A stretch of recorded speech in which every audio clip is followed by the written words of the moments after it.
100 ऊंट। अजय राजस्थान के किसी शहर में रहता था। वह ग्रेजुएट था और एक प्राइवेट कंपनी में जॉब करता था, पर वो अपनी जिंदगी से खुश नहीं था। हर समय वो किसी न किसी समस्या से परेशान रहता था और उसी के बारे में सोचता रहता था। एक बार अजय के शहर से कुछ दूरी पर एक फकीर बाबा का काफिला रुका हुआ था। शहर के चारों ओर उन्हीं की चर्चा थी। बहुत से लोग अपनी समस्याएं लेकर उनके पास पहुंचने लगे।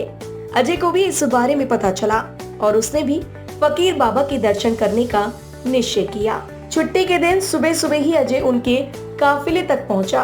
वहां सैकड़ों लोगों की भीड़ जुटी हुई थी। बहुत इंतजार के बाद अजय का नंबर आया।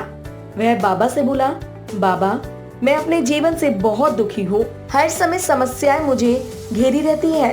कभी ऑफिस की टेंशन रहती है तो कभी घर पर अनबन हो जाती है और कभी अपनी सेहत को लेकर परेशान रहता हूँ। बाबा, कोई ऐसा उपाय बताएं कि मेरे जीवन से सभी समस्याएं खत्म हो जाए और मैं चैन से जी सकूं। बाबा मुस्कुराए और बोले, पुत्र, आज बहुत देर हो गई है। मैं तुम्हारे प्रश्न का उत्तर कल सुबह दूंगा, लेकिन क्या तुम मेरा एक छोटा सा काम करोगे? जरूर करूंगा, अजय उत्साह के साथ बोला।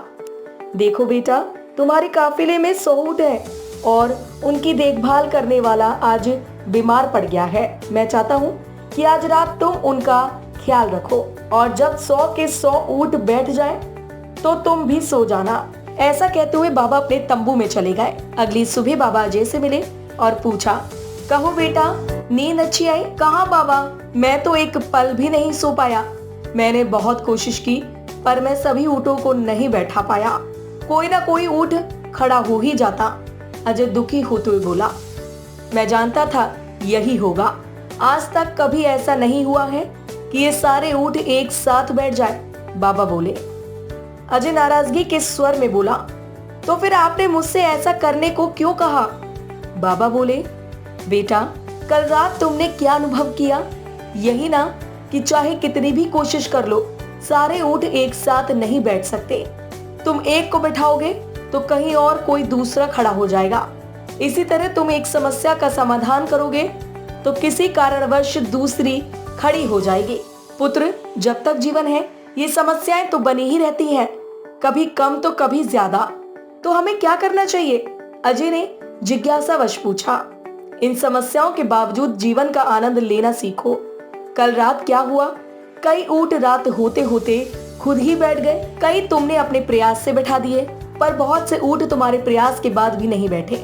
और जब बाद में तुमने देखा तो पाया कि तुम्हारे जाने के बाद उनमें से कुछ खुद ही बैठ गए।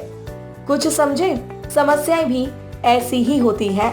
कुछ तो अपने आप ही खत्म हो जाती हैं, कुछ को तुम अपने प्रयास से हल कर लेती हो और कुछ तुम्हारे बहुत कोशिश करने पर भी हल नहीं होती।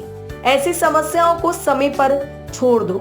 उचित समय पर वे खुद ही खत्म हो जाती हैं। और जैसा कि मैंने पहले कहा, जीवन है तो कुछ समस्याएं रहेंगी ही रहेंगी, पर इसका ये मतलब नहीं कि तुम दिन रात उन्हीं के बारे में सोचते रहो। ऐसा होता तो ऊँटों की देखभाल करने वाला कभी सो ही नहीं पाता। समस्याओं को एक तरफ रखो और जीवन का आनंद लो। चैन की नींद सो। जब उनका समय आएगा वो खुद ही हल हो जाएंगे। पुत्र, ईश्वर के दिए हुए आशीर्वाद के लिए उसे धन्यवाद करना सीखो। पीड़ाएं खुद ही कम हो जाएंगी। फकीर बाबा ने अपनी बात पूरी की।